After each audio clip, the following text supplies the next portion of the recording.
Valideyn kimi ən vacib rollarımızdan biri davamlılıqdır. Uşaq terapiyaya, reabilitasiyaya başlayır. Onun beyni sanki yeni bir ev tikir. Hər seans bu evin kiçik bir kərpicidir.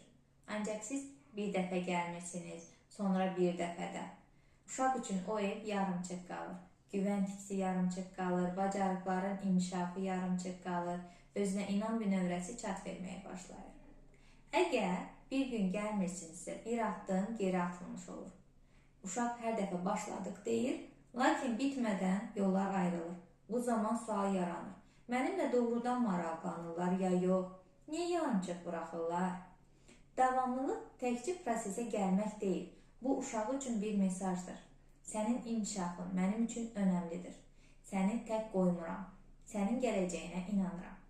Unutmayın, uşaq inkişafı üçün ən böyük dayaq sabit ardıcıl münasibətdir. Qırılan hər bir dövrə uşağın içində bir boşluq buraxır.